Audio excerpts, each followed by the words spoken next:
Good morning students. Today we will study about the second and third phase of cellular respiration, that is Krebs cycle and ETS, under the chapter respiration in plants.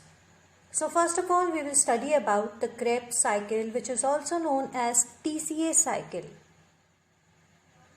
It is known as TCA or tricarboxylic acid cycle because the first product, that is citric acid, made under this process is a tricarboxylic acid. The sequence of the reaction in citric acid cycle was first followed by Sir Hans Krebs. That is why it is known as Krebs cycle after his name.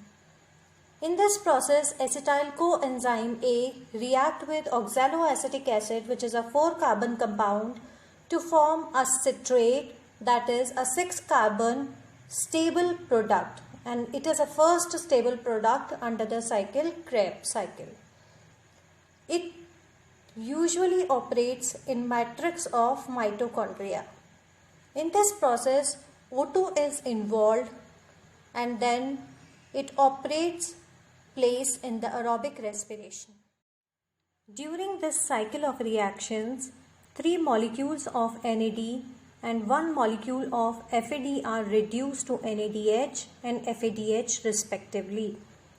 1 ATP molecule is produced directly from GTP, formed by substrate level phosphorylation. Third phase or step of respiration is electron transport system, ETS. It usually occurs in the electron transport particles on the inner surface of the inner membrane of mitochondria, that is cristae. NADH and FADH2 formed during the glycolysis and Krebs cycle are oxidized to NAD and FAD under this process.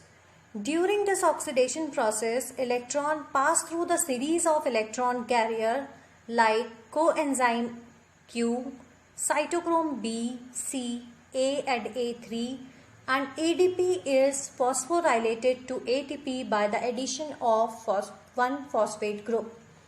Since oxidation of NADH and FADH2 is associated with the synthesis of ATP, it is known as oxidative phosphorylation. Respiratory quotient RQ or respiratory ratio. To find out the RQ of any substrate, the formula is volume of CO2 evolved divided by volume of O2 absorbed or consumed. The respiratory quotient or RQ varies with the respiratory substrate. The RQ is 1 if a carbohydrate is the respiratory substrate because equal amount of carbon dioxide and oxygen are evolved and consumed respectively. The RQ is less than 1 when fats form the respiratory substrate, that is 0.7. The RQ is 0.9 when proteins form the respiratory substrate. The RQ for the organic acids such as malic acid, tartaric acid or oxalic acid, citric acid, it is more than 1. Now what is the significance of respiration? Respiration releases energy which is consumed in various metabolic processes essential for the plant life. It also brings about the formation of other necessary compounds participating as important cell constituents. It helps in converting the insoluble food material into the soluble form and made it available for the human being and other living organism. It liberates carbon dioxide and plays a part actively in maintaining the balance of carbon cycle in nature.